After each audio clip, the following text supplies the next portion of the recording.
So yun, what's up guys?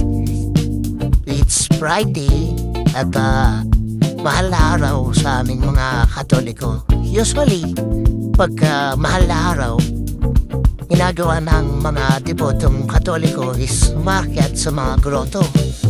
At ulit dito, umakyat kami dito, malapit lang to sa amin. Yung tawag dito is Balimboyo.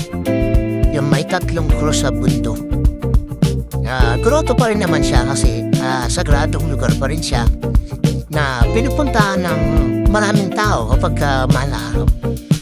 So yun nga, nagkayayaan at gustong makyat nung bunso ko tsaka nung mga tropa, kaya maaga kaming umakyat. Kung makikita nyo, wala pa ganong tao dyan kasi alas 6 kami umakyat. Pero akala namin wala pa ganong tao, pero ang dami na palang nasa taas. Kaya ang dami na namin nasusalubong pababa. Kaya kung makikita nyo, ang dami ng tao dyan. Pakyat, may mga bipat na nag-a-assist. Kasi parami na yung tao. Actually, alas 6 pa lang yan ng umaga. Diba? Hindi pa ganong putok yung araw. Kaya iniisip ko, wala pa ganong tao. Pero nagulat kami kasi dami na palang tao. Mas maaga sana, mas maganda. Pero yun nga, may mas maaga pa rin pala sa amin. Grabe yung pagod ko dyan. Yan kung makikita nyo, diba? Alas mag-alas 6 pa lang yan. Pero yung araw sa kanan, trick na. Ito na yung pinakataas. Kaya pinas-forward ko na kasi ang dami kong pagod.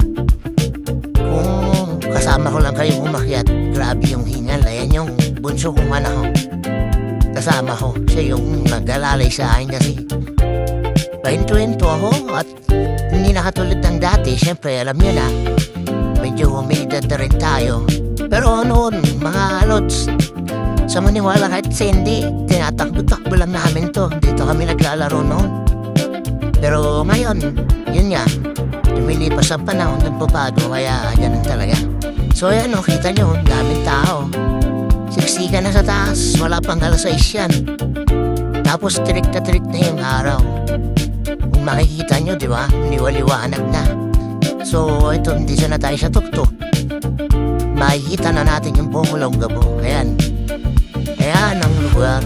Ayan yung itsura ng buong Olongapo. Pag nandito ka sa tatlong krus, ayan nakikita nyo, di ba, huminom ako. Wow, nauuko niyan, grabe. Ang daming beses kong huminto. Kala ko nga, hindi ako makakakit eh. Although taga-bundok tayo, pero lumilipas din talaga, nagbabago rin. So ayan ang daming tao. Kala ko maaga kami, yun pala. Wala pang mas maaga sa amin. So syempre, pag nandito ka na, ano pa gagawin? Picture, video, tapos konting pagninilay. Salamat din kasi nakakit tayo. At kaya pa ng katawan natin. Kaya pa 2 hours later. So ito nyo, sikat na yung araw. Mag-aaral na yan, magpapasado alas 7 na. Ito naman na yung oras na pababa kami. Hindi rin naman kami ganong nagtagal sa taas kasi nga mainit. Kaya halos lang kami, mga 30 minutes lang din kaming nagtambay sa taas. Tapos yun, bumaba na kami. Kasi mamaya marami ng tao eh. Tsaka siksika na dyan. Hindi ka na rin ganong makakagalaw. Kaya okay na rin kasi, di ba? At least nakakituli ako, nakakituli kami. Na-experience ulit. Hindi naman ako taon-taon umakit dyan. Halos every other year. Pero pasalamat pa rin, di ba? Kasi kaya pa natin umakyat. Tapos ito nga, ayan pababa na. Struggle na yan. Pero mas padali namang bumaba, di ba? Kesa umakyat. Kaya yung mga bata-bata pa katulad yan, yung bunso, alam mo naglalakad lang sa plaza eh. Dire-diretso lang eh. Tawag na ako ng tawag kasi nga nagpapaalali ako.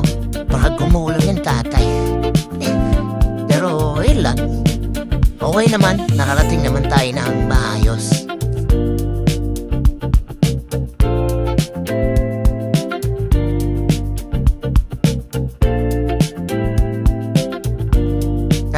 habang pababa kami ng pababa, marami namang umakyat, marami na rin ang parami. Actually, sa totoo lang, yan yung right side na yan. Pwede ka nang dumaan yan kasi halos baba na namin yan Diyan kami dumadaan noon nung maliliit pa kami. Dito kami naglalaro. Pero ngayon kasi may mga ibang bahay na, kaya inarangan na. Hindi na siya ganun kadaling akitin. Tsaka naglagay sila ng ng isang daan para namamonitor nila yung mga umakyat. Tsaka buwan tao sa isang lugar lang. Ayun makikita nyo, di ba? Siksika na yung umakyat, ang dami na. Buti na lang, dami pababa na. Diba? Kaya yung mga gustong umakyat dito sa Balimpoyo, siguraduhin yung okay yung kondisyon ng katawan nyo kasi mataas talaga. Kahit ako taga rito na nakakaramdam pa rin ako ng pagod. Dapat kayo, kondisyon yung katawan nyo, tsaka dapat siguraduhin nyo na kaya nyo kasi napakataas yan. Kung magkakaroon ng problema, ang hirap niyong ibaba. Diba? Kaya masarap din yung kahit na tumatanda ka kinokondisyon mo pa rin yung katawan mo para sa mga ganitong sitwasyon. Okay naman yan kasi goods pa rin sa atin. Halos eto na yung kalahati na lang. Pababa na kami, malapit na sa daan yan. Grabe ang hingal ko. So, yung mga hindi pa nakasubscribe sa page natin, na-follow, baka pwede na rin malambing. Ito yung yung page ko. Click and follow nyo na lang. So, ito, palapit namin ng palapit sa sa daan. Yan yung daanan kapag paakyat ka. Yan din dinaanan namin kanina, di ba? Dami ng tao, tapos mahingit na rin. Buti na lang, maaga kaming umakyat. Kaya halos maaga rin kami nakababa. Hindi pa ganong kainitan, kaya okay pa. Yun lang, salamat sa panonood.